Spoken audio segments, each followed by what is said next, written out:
Hey there, this is Anne Marie, the anti-HR lady, and today I am going to touch the third rail again, as I've been doing a lot, because I strive to talk about things that people think about, don't necessarily say, and talk about how some of these things impact the way that we relate to each other as human beings, and therefore the way that we relate to each other in the workplace. And today I want to talk about the reality that women can be some of the biggest misogynists there are. In other words, women are misogynists too. And I think this is a very apropos subject to talk about in light of, and I'm recording this today, Sunday, July 21st. And as I'm sure everyone knows, this morning, President Biden bowed to all the pressure over the last several weeks and withdrew from the presidential election this year. And it's funny because I predicted to a friend 2 days ago that this was going to happen, and she, was very adamant to me that this wouldn't happen. And I am a student of politics. I have a degree in political science as well as a law degree. And I believed that it would happen. I also predicted that Donald Trump would win in 2016 when many people told me that I was crazy. But we're not going to get into why I made that analysis and even why we made this analysis, because this conversation isn't about that. But what this conversation is about is, today the president announced that he would withdraw from the election and that he would finish out his term. And he shortly thereafter endorsed his Vice President Kamala Harris to replace him on the ticket and to be the nominee. And we don't know how that's going to turn out. I personally will not be surprised if it turns out that she doesn't end up being the nominee. And I'm going to talk a little bit about why I believe that is. Well, I'm not going to talk about why I believe that is, but I am going to talk about one aspect of why I believe that might be. And that is because of misogyny. And misogyny, when we talk about, you guys have heard the term misogynoir when we talk about misogyny exercised by Black men. And misogyny generally is as men exercise sexism against women. We often discuss it and call it misogyny. And when we are specifically talking about Black men exercising extreme sexism or sexism period, we talk about it as misogynoir. But what we often don't talk about is the reality that women can be misogynist as well, and that women are huge perpetuators of misogyny in the workplace and elsewhere in society. And I believe in the next several weeks, we're going to see lots and lots of this on display. And, people will come into my comments and they will give all kinds of reasons for why they don't support Kamala. And they'll be women. Many of them will be Black women. And people will come into the comments and they will also talk about why they didn't support Hillary Clinton when she ran in 2016 and won the popular vote, but lost to the Cheeto Satan, is which I call him, or the Orange Man. And they'll all, give all kinds of reasons. But my position today is that the primary reason that women often don't support other women, whether it's in politics, in the workplace, elsewhere, is because their own internalized misogyny and their belief that men are better and can can lead better, are better leaders, and that women need to be domestic. And even if you're smart and intelligent and qualified, you need to be quiet about it, right? And a lot of women, I've always been baffled, as I think about Hillary Clinton. And when I was trying to explain to someone back in 2016 why I didn't think she would win, and I told that person that I believed very much that she would lose because white women would not vote for her overwhelmingly. And I was right.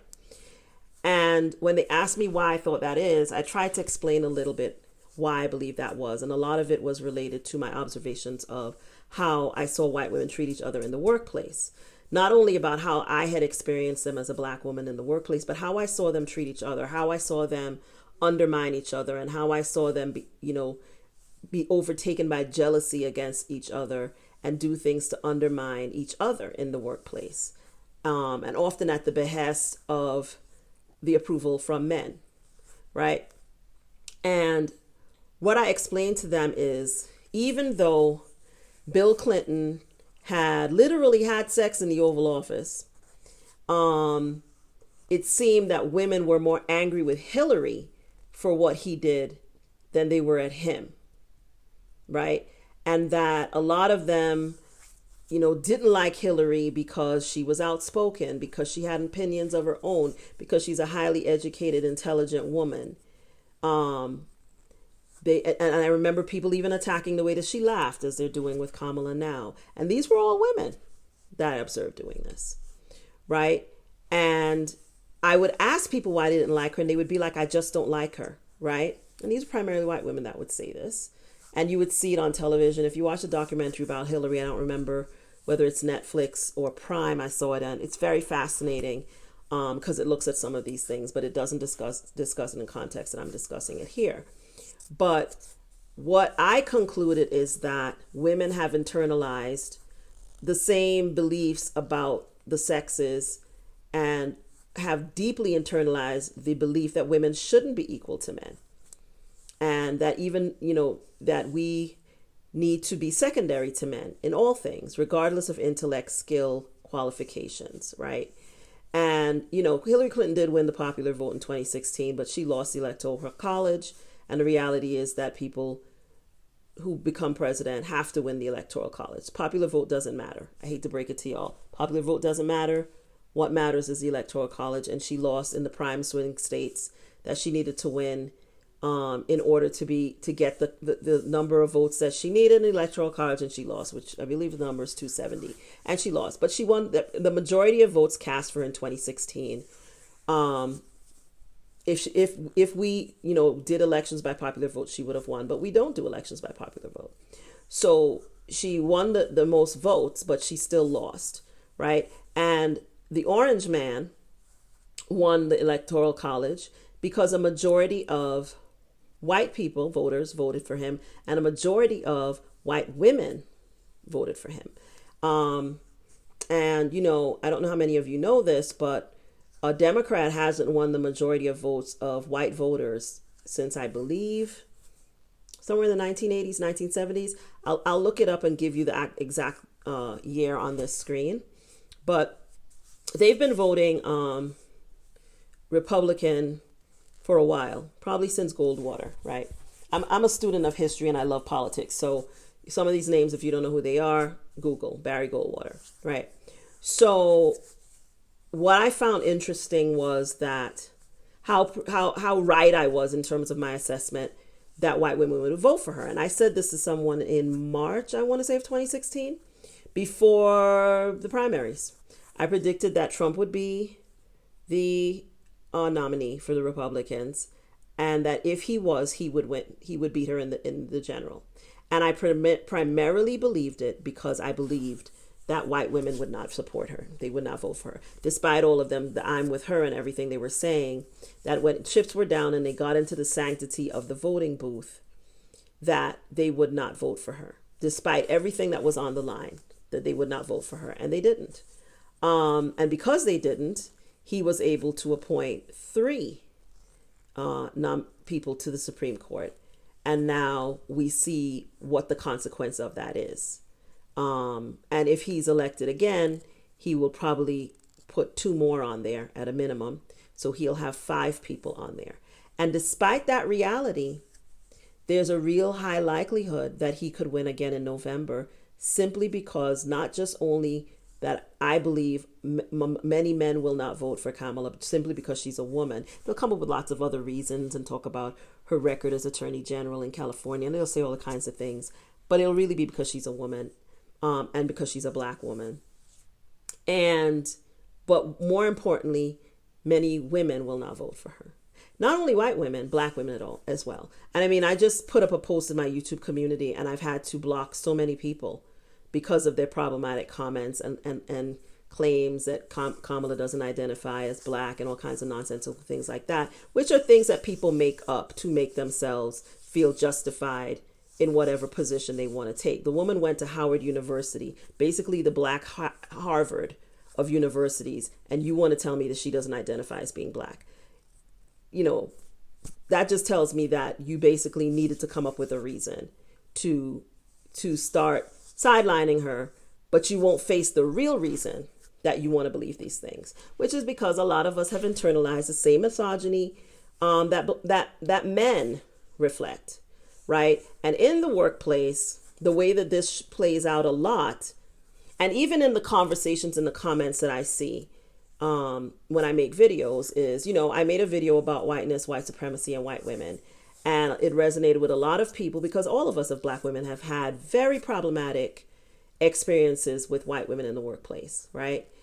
But in the video, I talked a little bit about why I thought some of that was and how much white women want to seek the approval of men, white men, and how competitive they are for that approval, right?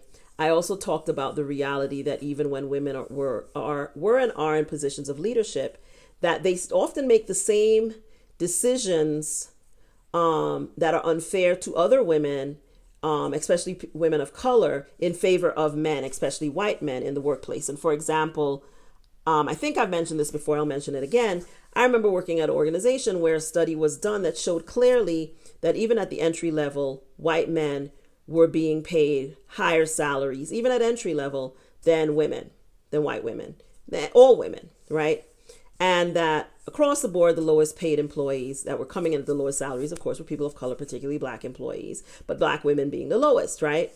And that, you know, men, especially white men, but black men as well, were higher paid, right? So, you know, when you controlled for everything else, and white women primarily, and women generally, were making these hiring decisions. This was a majority woman-led organization, and yet when it came to hiring decisions, women were making the same decision that men were more valuable, even at entry level, where neither person has a lot of experience, same qualifications coming through the door. They were offering the men, white men in particular, but all men, more money at entry. And it was women making these choices, right?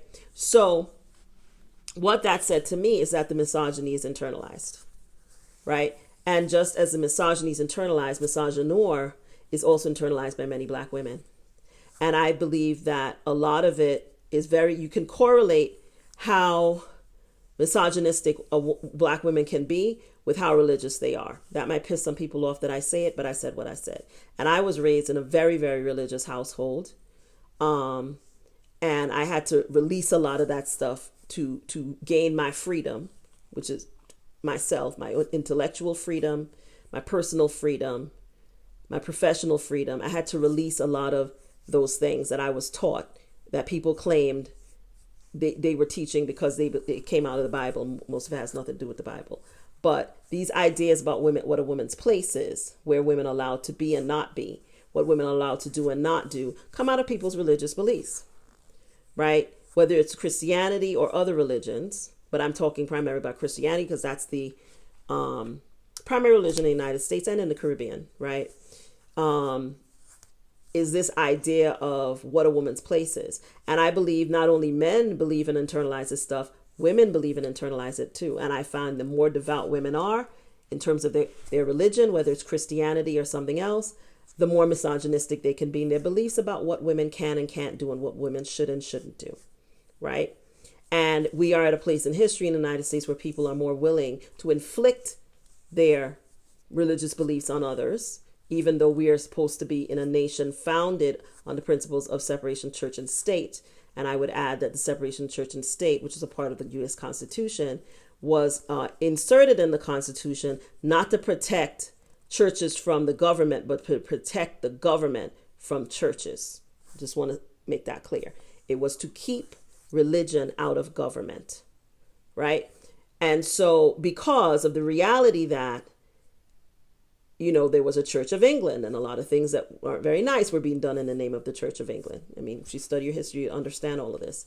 But this idea now, there's a tide rising where people want to use their Christian beliefs to tell everybody else how to live, who to love, what to do. And it's very concerning for many, many reasons, but also because it has adopted this very misogynistic and patriarchal view of what women are and are not allowed to do. And Roe versus Wade being overturned is just the beginning of it. Now they're attacking women's rights to be on birth control. They're attacking people's rights to IVF. They want you barefoot and pregnant in the house, right? And so the idea of a woman being the nominee must really shake many of them to their core. But what I find very interesting is the commentary from women. I expect men to be misogynistic. It's something they're taught. It's something society celebrates. And it really expects from a lot of them. And when men are not, particularly misogynistic and patriarchal in their thinking, they're often attacked for it. But it's always interesting to me how misogynistic we as women can be and how much we take on the task of attacking and seeking to humble each other, right? And how this is going to play out now in this election will be very interesting to watch, and I'm not willing to share my predictions yet about how I think things will turn out, but it's anybody's guess, right? And I think, those of us who are women who are free thinkers, and, I don't necessarily consider myself a feminist per se, because I think that term is very loaded.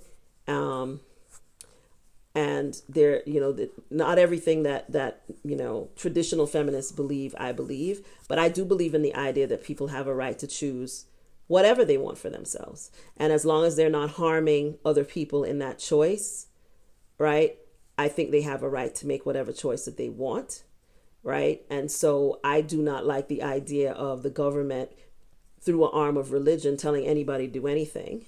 And I definitely don't think that one sex should be able to tell the other sex what they can do or can't do with their bodies, right?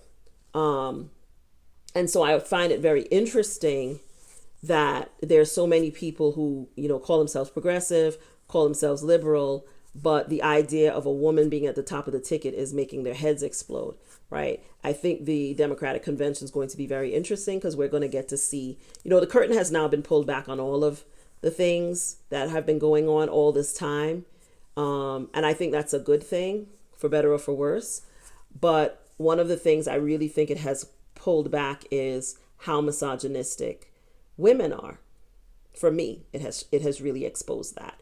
And I was just thinking about all the ways. I mean, I've kind of known it for a while because I talk about the workplaces and I have seen it in the workplace. But I didn't really think of it as misogyny, but I realize that's really what it is. It's that it's internalized misogyny that so many of us have adopted. And it's another thing, and it's something that I adopted as well. And it's something I often have to, when I have a visceral reaction to something, I have to ask myself, why do you believe that? Right? Why do you believe that? And is that really valid? And is that really true? Right? And sometimes it is, and a lot of times it's not. And then you got to delve into where it comes from. Is it something from your upbringing? Is it something that you experience and so you feel that way? Why do you feel that way? Especially when it comes to ideas about women's roles and what women should do and shouldn't do. And most of us don't engage in that kind of intellectual interrogation, right? But I think it's important when you have a visceral reaction. If you're having a visceral reaction to Kamala Harris being the nominee for president or the possibility of her being president, ask yourself why. And did you have that same visceral reaction when Barack Obama was nominated? They're both biracial people. Did you have the same reaction? I mean, Barack Obama, his mama is white. He was raised by white grandparents with a white mother. And in my experience, sometimes when, a biracial person is primarily raised by somebody who's not black, they don't always, come out very pro-black. He was different, right?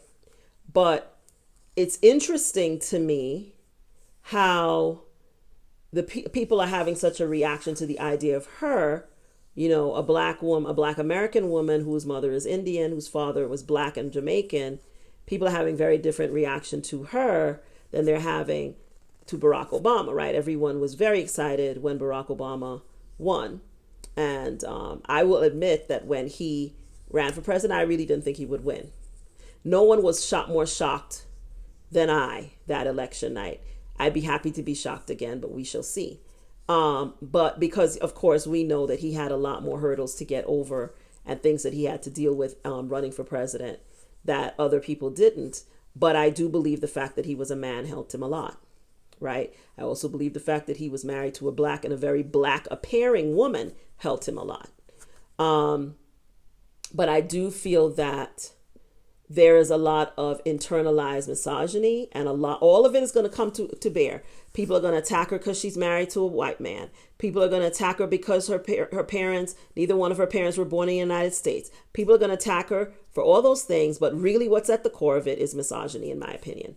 First and foremost, maybe other things, but there will be those things too, right?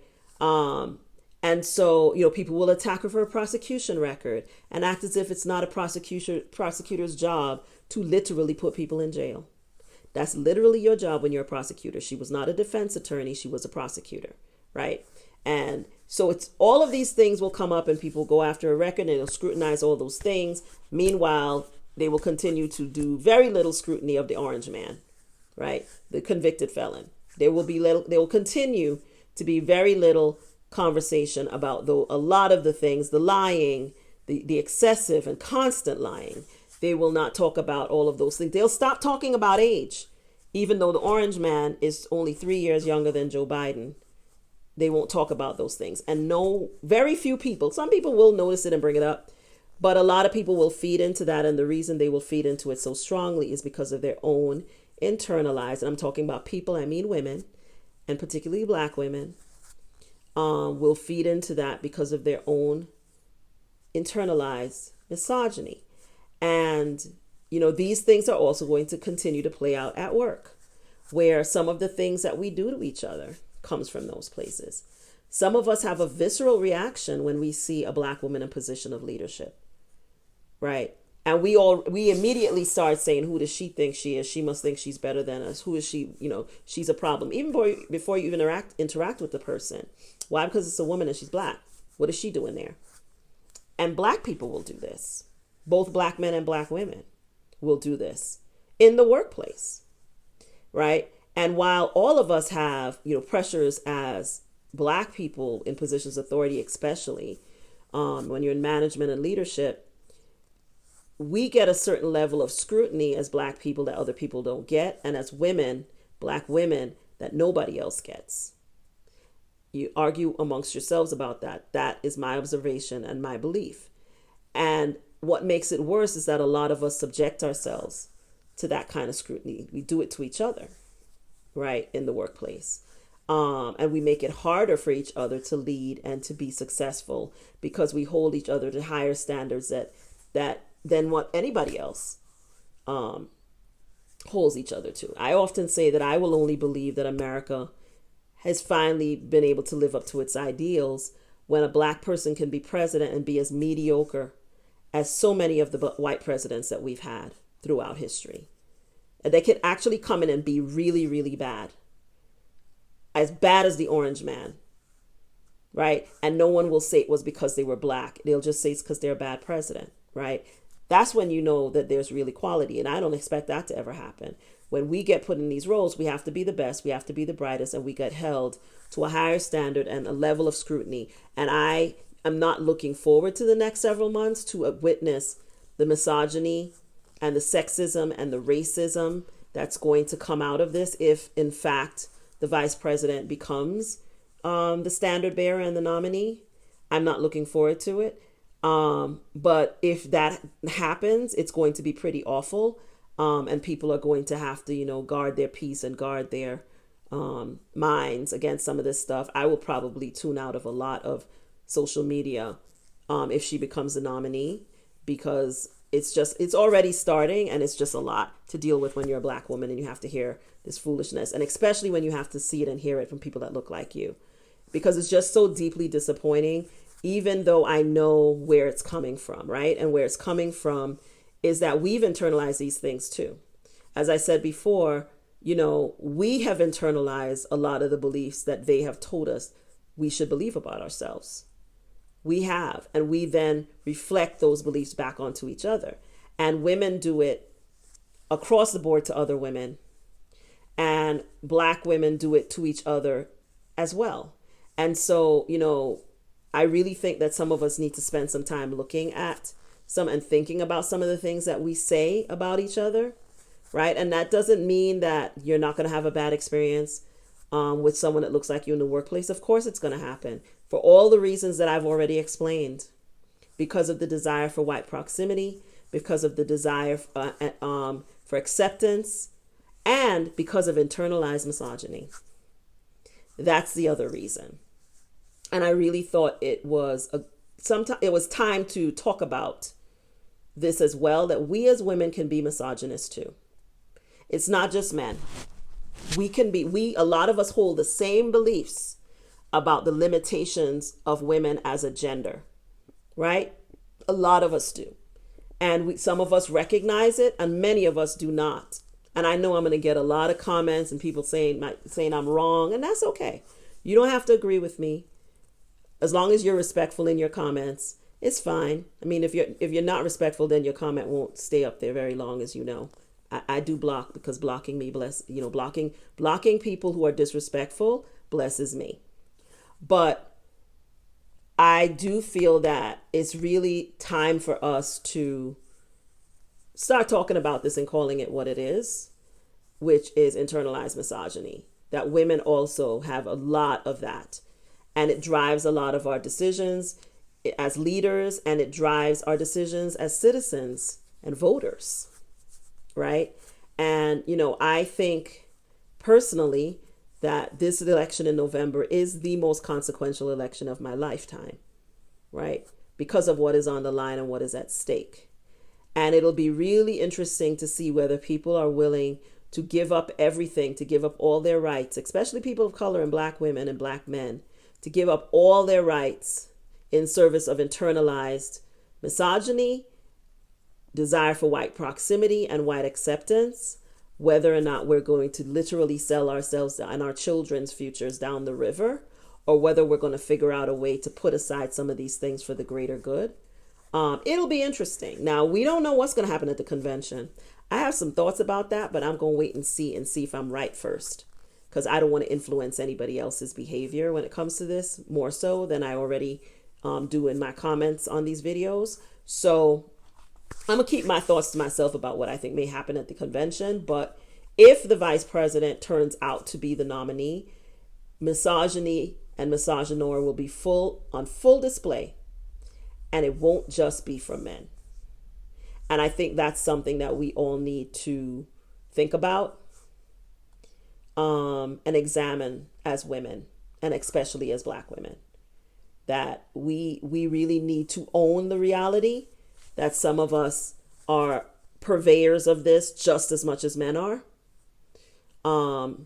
And that we need to interrogate why that is, where it comes from, and seek to unlearn some of these things, because it doesn't serve us as women at all, and especially doesn't serve us as black women to have these beliefs. And we may on one hand want the acceptance and the cooperation and the support when we're in positions of management and leadership, but then we don't provide it to other women, and especially to women that look like us, right? And so I really wanted to come on here and talk a little bit about this reality, because I feel like it's something that enough of us don't talk about, and it needs to be talked about. And so I just wanted to say that I hope that my comments will give some people something to think about, even if they may not like what I just said.